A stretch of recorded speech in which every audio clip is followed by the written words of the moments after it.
Nissan has yet to launch a hybrid in North America. And at the same time, they're already trying to sell this hybrid not only for their own Nissan branded vehicles, they want to put their e-Power hybrids into competitors' cars because economies of scale are not favorable for their hybrids. And that was one of the big reasons why Honda said, Nissan, if you're going to join us, we're not going to use your hybrids. It's too costly to make. And Nissan's like, we put over $2 billion into e-Power. We are not giving up on it. So what we're going to cover today is an article I never thought I would see, but we're also living in times where every single weekend, you just never know what you're going to see out in the world. All right, Nissan in talks with Ford and Stellantis, sharing their e-Power hybrid tech and maybe exchange for some EVs. Guys, if you are scratching your heads at this, make sure to hit the like button. We will finish this video talking about Nissan, okay, and their third quarter results, which I did cover in another video, but now I'm in the comfort of my own home. I'll probably reflect on this and share some more insight here. And we're about 2.5 weeks out of me returning to Japan for the third year in a row. I can't believe that. I mean, is always a childhood dream to go to Japan. Now I'm 3 years in a row going to Japan, this time once again for the Japan Mobility Show. Of course, Nissan will be there. Toyota, Lexus, they're hyping this show up like never before. We'll see all the other Japanese manufacturers, even little old Suzuki's going to be there. All right, which that one's a bit bittersweet because all the cars they show there I want and we can't get. Jimny, man. Nissan on talks with Ford and Stellantis on sharing hybrid EVs. They're saying that this powertrain is going to be, of course, in the Rogue, the third gen e-Power, but they want to rebadge this Rogue as other makes and models. General Motors is not in the discussion here. General Motors is working much more strongly, not with Honda, because they broke that off with Honda too, but with like Hyundai and Kia right now. If you guys also want to see some of my equipment, things that I purchase and stand by that I use on a daily basis, it is Amazon Prime Days. There are a lot of discounts going on. Just click the links down in the description. If you shop Amazon, you want to see the stuff I use. It helps me out just a little bit. I would really appreciate that. And let's get into Nissan. If you're not up to speed on what Nissan's power or e-Power hybrids entails, you just have an engine as a generator and then a battery which propels the wheels solely. The engine does not move the wheels at all. There's no drive shaft. There's no transmission. It's a direct drive electric motors. All right, all electrically powered, and you have the little engine pumping away to provide the electricity for that battery. So these would all be assembled in Smyrna, Tennessee, alongside the Nissan Rogue. They also build the Pathfinder there, the QX60, the QX65 soon, maybe the QX50. Then remember, the QX50 is going to be a rebadge already of the new Nissan Rogue. Remember that Nissan Plus advertising Nissan did for Hyundai a few years ago? That just doesn't sound like a good idea, but that's where we're at right now. So these discussions are including a collab on EV development. Well, apparently Nissan and Honda are working with EV development, but there's no deal still, meaning, hey, Hyundai supplies hybrids, and then Ford or Stellantis provides EVs. The main thing Nissan seems to want to get out of this, great. If they can get EV help, that's awesome. But more importantly, Nissan wants people to buy into their hybrid and their platform. You got to keep in mind, Stellantis doesn't have much for hybrids. That's changing with the new Cherokee. So that's where this gets tricky because the Cherokee is kind of in the same ballpark as the Rogue. All right, in terms of cost, in terms of size, right? But there is no Chrysler product with a hybrid. All right, so, and there's no Dodge product. And there's talks about, hey, they could just kill off bringing in the Hornet from Italy because tariffs. Now that tariffs are a thing, they need as much domestic production as possible. Nissan's like, hey, we got two underutilized plants, one in Canton, Mississippi. Hey, they probably want people to build trucks there. Hopefully Honda gets on board and we'll have a Honda variant of the Frontier. Time will tell. All right. But in Smyrna, where they build all their like crossovers, what else? They used to build the Leaf there, but the Murano's there, the Pathfinder. They have a lot of production capacity. All right. And it's domestic. So they would avoid the bulk of the tariffs if built in Smyrna, Tennessee. And that's how they're trying to rope in the competition. Ford killed off the Escape. All right. And what does Ford have in the mid or like that compact crossover segment? I mean, the Bronco Sport kind of, but that's really small and it doesn't have a hybrid. Why it doesn't have a hybrid doesn't make any sense to me. So Ford definitely needs a hybrid now that the Escape hybrid is on the Escape. So, I mean, I'm excited for this third gen e-Power because I have never driven it. In fact, I do have cars lined up for me in Japan to drive. Okay, like the Note Aura, as well as I think it's the Serena, the minivan that also has e-Power. So I'll get to test out this e-Power, guys, when I'm in Japan this fall, or should I say in just a couple of weeks. I also will have the Skyline, not the Nismo. It's not available. It's already been claimed, unfortunately, but I'll have another Skyline there, and I'll have the Nissan Sakura to drive. The new e-Power system is 15% better at highway speeds with fuel economy than the second gen. It's also quieter, has fewer emissions. We just need it. We need it here as soon as possible. And it's probably not going to get here till the end of next year. So we actually have some volume. Wow. Because Automotive News stumbled upon a document shared with suppliers.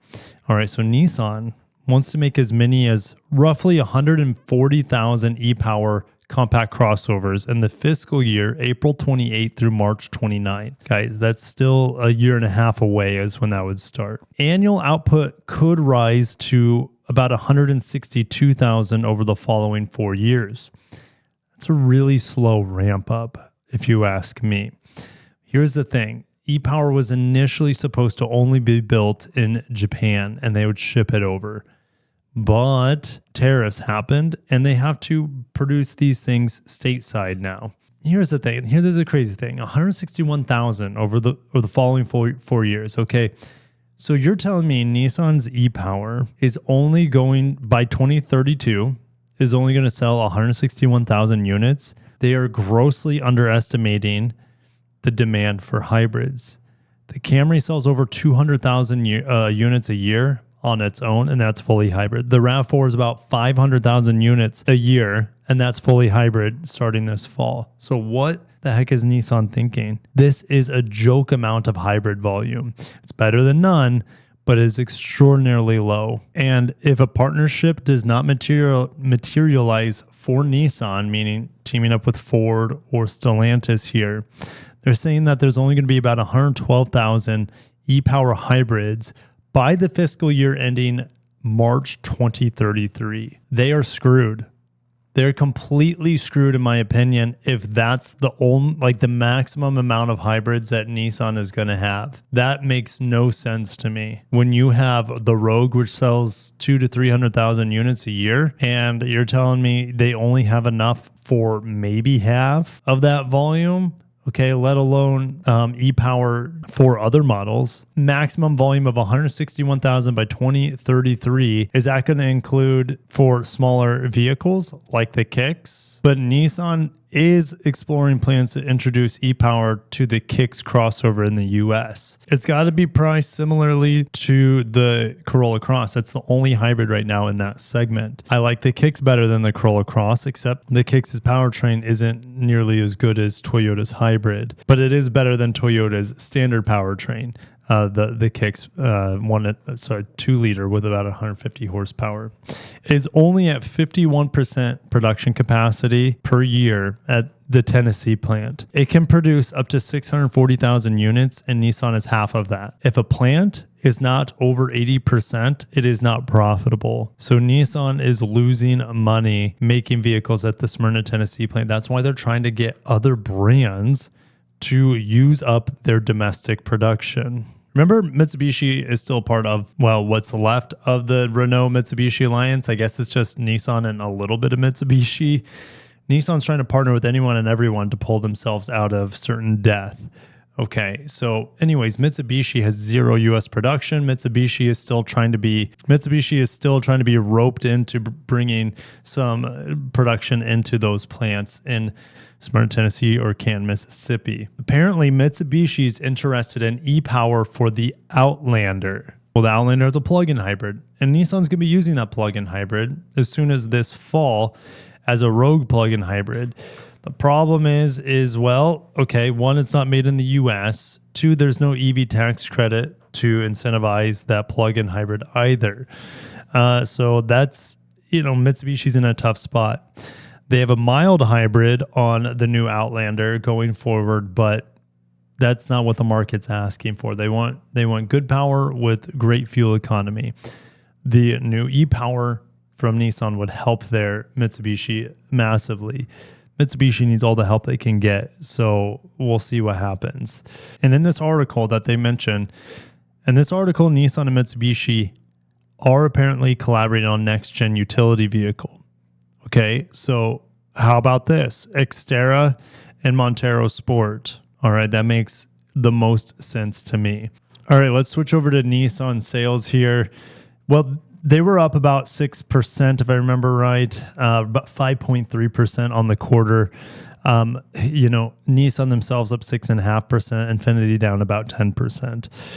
Bloodbath for Infiniti. They don't have any cars left. They have two models, QX60, QX80. Those are doing okay. Only the QX80 is really great. The QX60 could be great if they find a way to put the V6 back in it, but the VC turbo 4-cylinder makes for a non-luxurious experience. Infiniti is bringing back the Q50 rear-wheel drive twin-turbo V6. I'm excited for that with a manual transmission, but I mean, that's not a car that's going to save the brand. That's a car for the niche enthusiast out there. All right, Nissan themselves. Versa in the wrong direction. Why? Well, tariffs probably. All right, because it's built in Mexico. Sentra, built in Mexico as well. They just redesigned it. I'm excited for that car to hit the market. Altima, well, they wanted to cancel it. This is they let suppliers know that the car was dying, and they're like, well, wait a second. So who knows what the Altima is going to become. All right, Nissan Leaf, we'll see what kind of interest there is now that there's no EV tax credit. I know that the redesign is fantastic, but we'll see. Just right. Time will tell. The Z, niche sports car, it's fantastic. Love the Z. GTR, rest in peace. Nissan Kicks. Well, this is a car that is moving significant volume for them. Look, it's outselling the Pathfinder right now. The Pathfinder is amazing, though. Pathfinder is up 33%. Kicks up 37%. Nissan Frontier up on the quarter, but it's down on the year.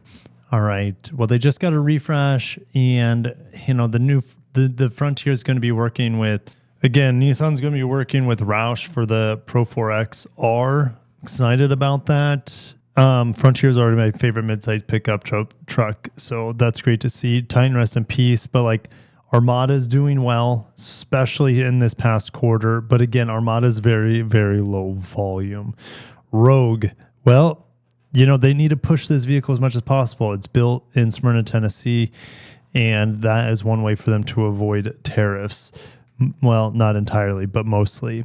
All right, Aria, rest in peace. It's been canceled. Murano sold 14,000. It's actually pretty high volume, to be honest. And now that I'm looking at it, the Rogue, of course, is their best seller, but the Sentra isn't that far behind. It's about 8,000 units behind. That's not bad for a sedan. All right, Murano, this car's already considering, they're already considering canceling it, meaning that there's no planned improvements on this car. There are no refreshes down the hatch in the timeline, and that makes sense. I mean, the Murano, it should have been badged as an Infiniti, to be honest, and replaced the QX50, but this is just another one of those poor management decisions from Nissan and Infiniti. All right. Instead, they're closing the plant down in Mexico that makes a QX50, and Infiniti is just a two-car brand. Meanwhile, look at all these products that Nissan has. All right. Anyways, thank you guys. My voice is still shot from this weekend. I got to save it as much as possible. I'll catch you in the next one, and peace.